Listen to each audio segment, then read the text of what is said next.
नमस्कार, आप देख रहे हैं भारत न्यूज टीवी और मैं हूं आपके साथ मानवी ठाकुर। शुरुआत करते हैं आज की खास खबरों से।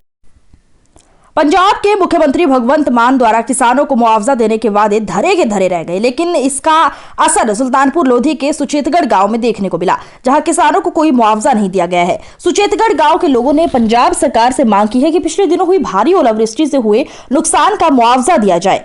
सुचेतगढ़ गांव के सरपंच बलदेव सिंह, दर्शन सिंह व बलजीत सिंह ने स्थानीय प्रेस क्लब में पत्रकारों से बात करते हुए कहा कि पिछले दिनों हुई बेमौसम बारिश, हवा और ओलावृष्टि से उनके गांव की फसल को भारी नुकसान हुआ है।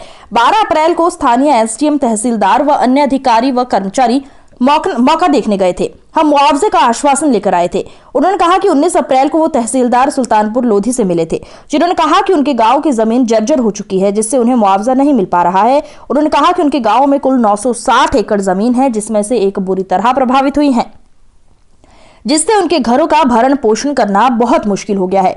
बलजीत सिंह ने कहा कि वो अपनी प्रभावित फसल को बाजार में बेचने आया था, जिसे खरीद एजेंसियों ने नहीं खरीदा और उसने अपनी फसल प्रवासी श्रमिकों को 10 रुपए प्रति किलो के हिसाब से बेचा।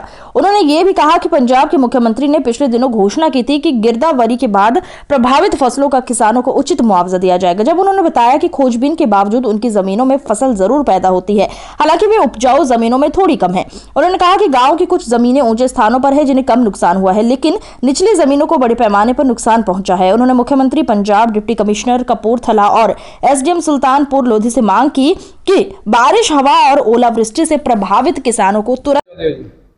वाहिगुरू जी का खालसा, वाहिगुरू जी की फतेह। मैं बलदेव सिंह नगर पिंड सुचेतगढ़ तो सरपंच गल कर रहा जी। बेनती करते हैं खेतीबाड़ी मंत्री और जिले के डीसी साहब, एसडीएम साहब सारिਆਂ ਦੀ सेवा ਵਿੱਚ बेनती है जी कि पिछले दिनों में भी असी बेनती की सी नगर वालों, सारे समुचे तौर पर संगत वालों भी साडे नगर का जी जो आ पिछले दिनों के बारिशां होईयां बहुत ज़्यादा नुकसान होया जी।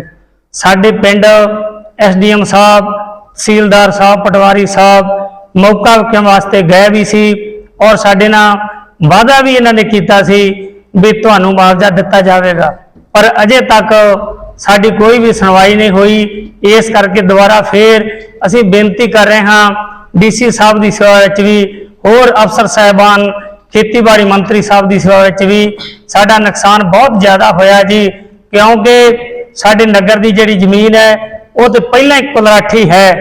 इस करके पहला ही उहदी जिहड़ी उपजाऊ जमीन नहीं है, पर फिर भी कुछ ना कुछ साडा गुजारा तो हो रहा सी, पर जिहड़ी सानू एक कुदरती मार पै गई बारिश की, ਇਹਦਾ नुकसान बहुत ज़्यादा होया, क्योंकि बच्चे भी पालने आ, बच्चों को पढ़ाना भी आ, होर भी कारोबार करने आ, नगर नूं बड़ी मुश्किल आ रही है।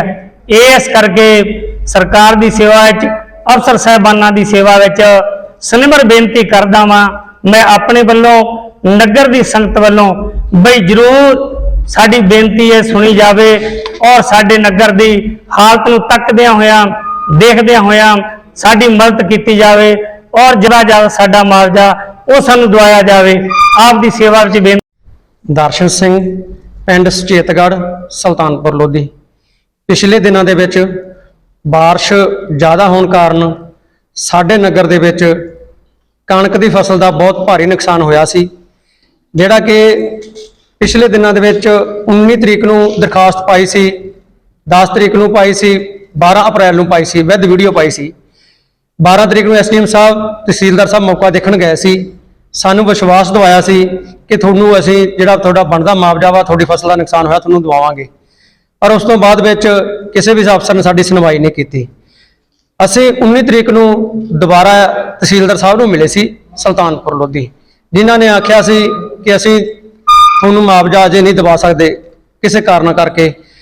उस तो बाद असीं 19 तरीक नूं भी असीं मीटिंग की सी।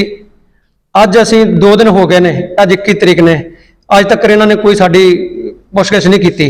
दोबारा असीं अज बेनती करते हैं पंजाब के मुख्यमंत्री साहब नूं, डीसी साहब नूं कि सानू बनदा मुआवजा दिता जाए। साडे पिंड दा कुल 960 एकड़ जमीन है, जिहड़ियां कुछ उच्चियां जमीनां ने पानी का विकास सी उन्हां दा कुछ घट होया ने, जिस तरह साडे पानी का निकास ना होने कारण